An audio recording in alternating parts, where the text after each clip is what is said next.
Hello， 大家好，我们是草泥鸭汉堡，今天为大家带来搞笑的农美们西门森家第18季第3集。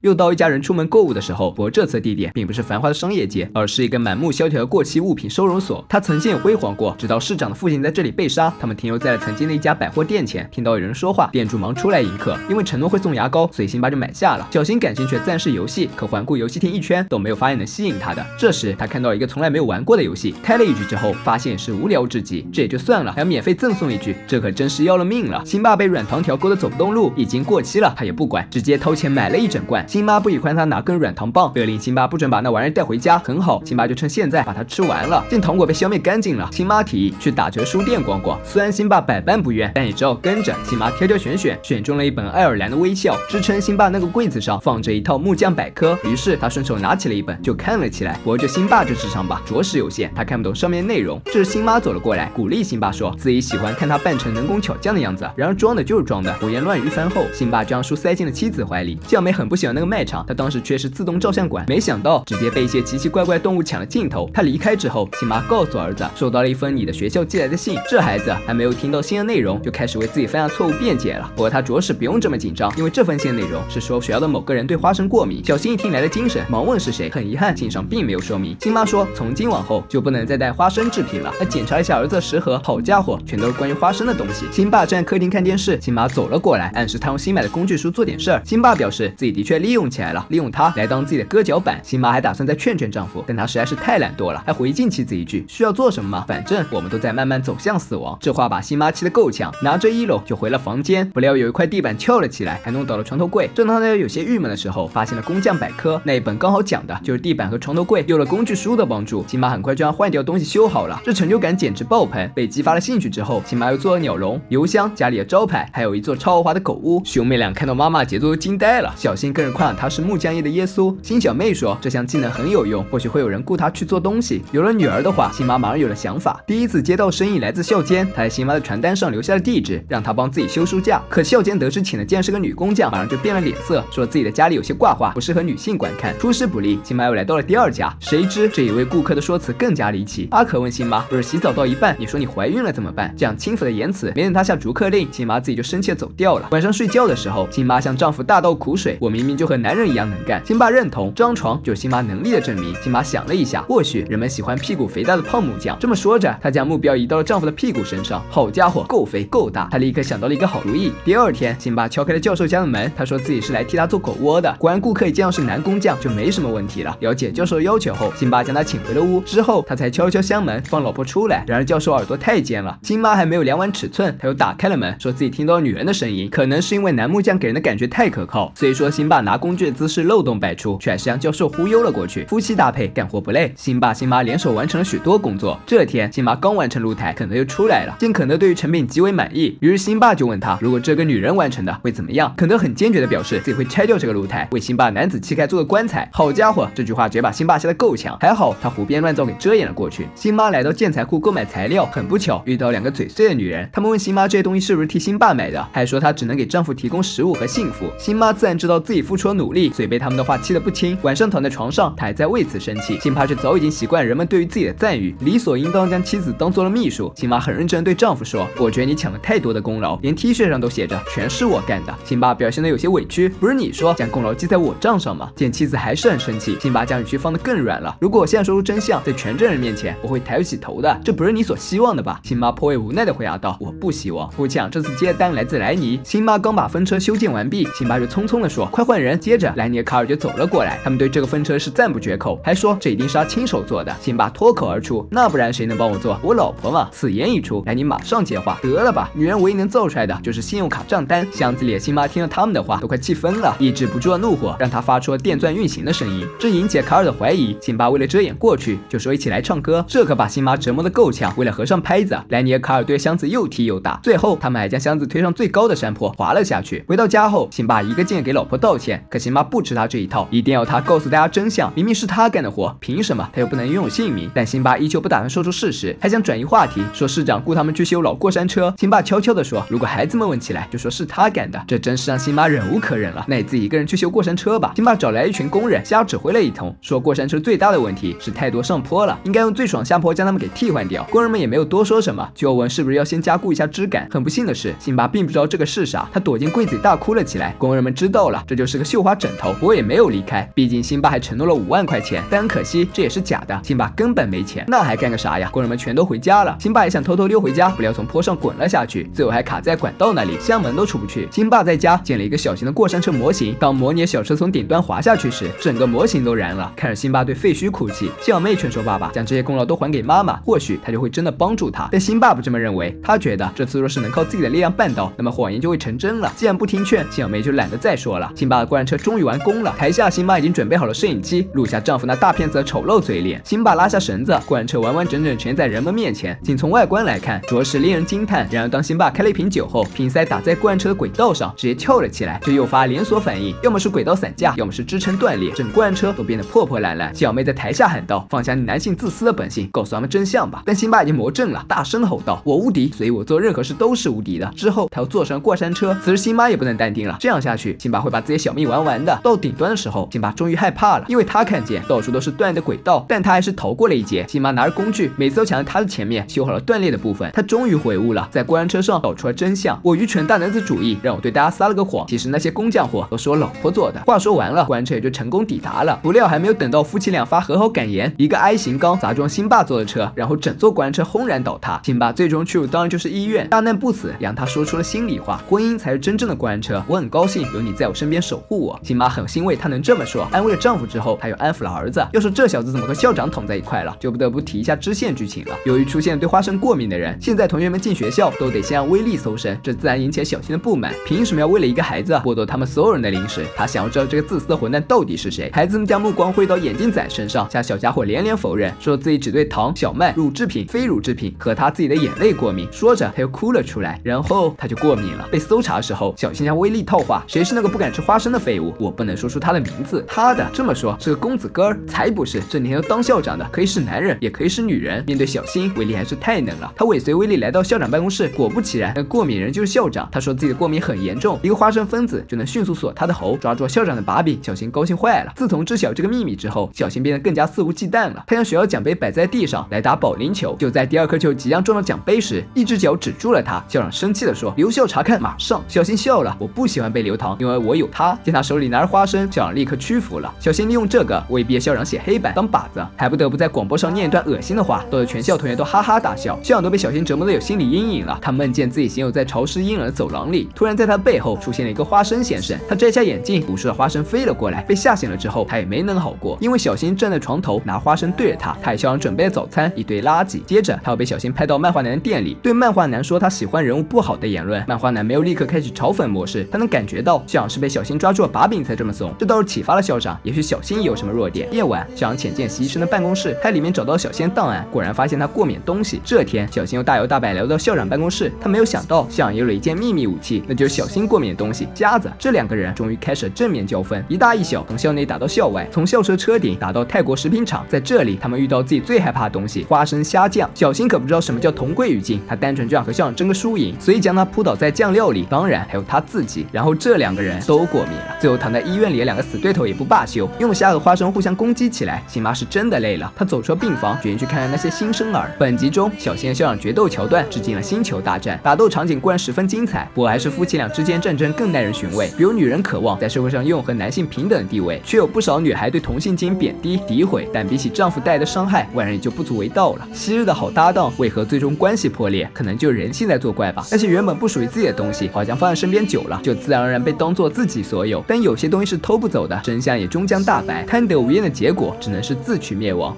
本期视频就到这里了，想小伙伴别忘点赞、评论、关注，咱们下期见，拜拜。